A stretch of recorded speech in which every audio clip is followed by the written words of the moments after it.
What makes a video game boss scary? Oftentimes, they're grand in scale, making them immediately intimidating due to their size. There's sometimes stressful encounters where the skills you've learned converge in tense, death-defying battle. However, these things alone aren't necessarily scary. Rather, scary bosses are frightening by how they fit into a game's narrative.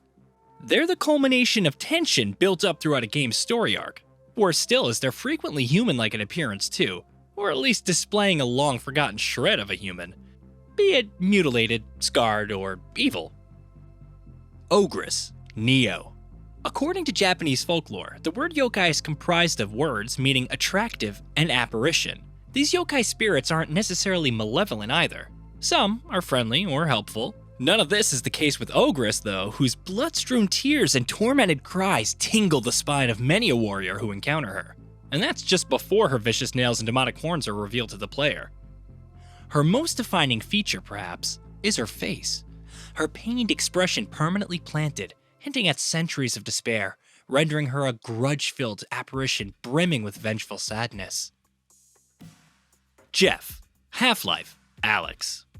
Jeff is hardly a name that'll stoke the flames of fear, but one glance at his bloated Venus flytrap for a face and you'll be wondering why this zombie-like mutated humanoid doesn't have a more imposing title. Thankfully, this hostile beast is blind, giving you a degree of hope of evading his capture. Helpful human Larry teaches you Jeff's predictability by throwing a bottle from a safe distance above. Jeff easily distracted by its smashing sound. So far, not so scary. But when you're suddenly face to face with Jeff's vibrant blood-red snarl and you learn your weapons do nothing, well, that's when desperation seeps in. The vague imprecision inherent in VR gameplay heightens the experience too, especially when later you're trapped inside a room with him, hands trembling, delivering a frantic edge to puzzle solving. Guardian Ape's Headless form. Sekiro, Shadows Die Twice. Standing guard over the Lotus of the Palace in the Sunken Valley Passage, this humongous grizzly ape is a formidable opponent on first encounter. Its moves are fast and powerful, so the culminating shinobi execution, whereby you'll slice the ape's red-scarred head clean off, feels immensely satisfying. There's no chance to bask in glory though, for this beast is immortal. Rising from the dead mere seconds later, wielding its severed head in one hand and the very sword used to chop it off in the other, in a grotesque attempt of further onslaught. There's something darkly transient about the way the Guardian Ape moves when headless. Its loss of control, riddled in agitation and frenzy, is downright unsettling. The Rat King, The Last of Us, Part 2. If there's anything freakier than the clique of infected stalking the unlit depths of some long-abandoned basement in the Last of Us games, it's this. A colossus of conjoined infected, known as the Rat King. Disgusting in appearance, the Rat King formed over 25 years, shut away in the Seattle hospital basement. It's a grim fight, masterfully set up in the preceding minutes by bellowing shrieks uncharacteristic of the enemies encountered so far in the game. You know something terrible is about to go down, but nothing prepares you for Abby's first glimpse of the rampant monstrosity in the ambulance's confined space. The frantic first minute or so spent blindly running through black hospital corridors, desperately prizing every door just wide enough to squeeze through, is frighteningly instinctual. We share Abby's terror. In a world full of untold body horrors, it's the Rat King's contortions that stick with us. Lisa, Silent Hills, PT. It's painful to imagine what might have been for Silent Hills. The playable teaser was met with near universal acclaim. Whetting the appetite of horror game fanatics as part of the slated reboot's unveiling, PT's narrow L-shaped corridor creaks with suburban horror. Its supernatural terrors personified in infant cries and blood-addled refrigerators, adding layers of visceral dread. However, it's ghostly apparition Lisa, whose unwelcome presence lives long in our memory. Her body stretched and neck crooked, agonizingly sobbing as she blocks your way past. All there is to do is stare. It's a disturbing moment.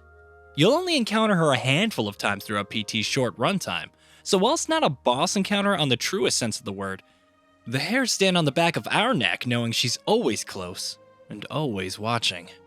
Tyrant, T00, Mr. X. Resident Evil 2. Remake. In what is possibly the most diabolical game of hide-and-seek ever, Umbrella Corporation's experimental tyrant T00, or Mr. X as we know him, relentlessly stalks you throughout Raccoon City's police station. His presence morphs gameplay into a harrowing sequence of sneak, run, hide, repeat. The game's environmental puzzles take on a fresh, tension-laced perspective once Mr. X starts pursuing. The AI on Mr. X is excellently implemented. He's methodical in his search, his every footstep reverberating through the police station. And you learn early on he can't be killed with some simple weaponry. Your only hope is to incapacitate him with whatever depleting inventory you can, affording you just enough time to sneak past towards your next hiding place. Marguerite Baker, Resident Evil 7, Biohazard. The tragedy of Marguerite's story is that she was once a loving, caring matriarch of a decent family, who's since been twisted by the mold brought to her household by Evelyn.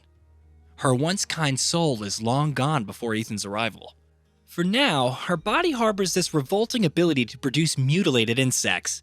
Your first encounter isn't so bad, providing you can overcome the squelchy sound design of her bug-based attacks. Later on though, she's mutated beyond belief, climbing walls like a demonic spider. Perhaps the most disturbing image of all is her pulsating hive of insect creation, all stringy and gelatinous, oozing gray goo with every shotgun puncture wound. Disturbingly, there's enough human left in Marguerite that, on reflection, this encounter feels almost cruel. She writhes in pain with every bullet, squirming wayward in self-preservation. The Thin Man, Little Nightmares 2.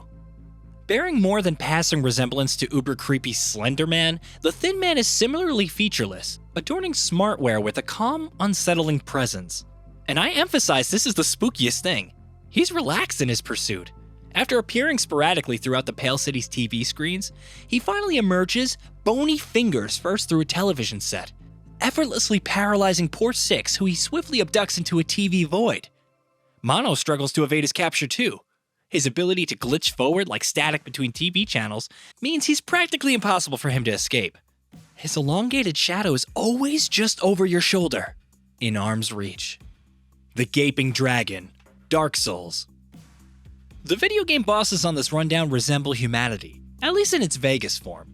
It's their uncanniness to a life tragically lost which enhances their fear factor. Not so much with the Gaping Dragon. Put simply, it's a visual abomination. Dark Souls bosses ramp up tension during their introduction animation, so when you first see the Gaping Dragon peeking at you over the chamber's pool edge, you'll be forgiven for thinking it's something more akin to a large lizard.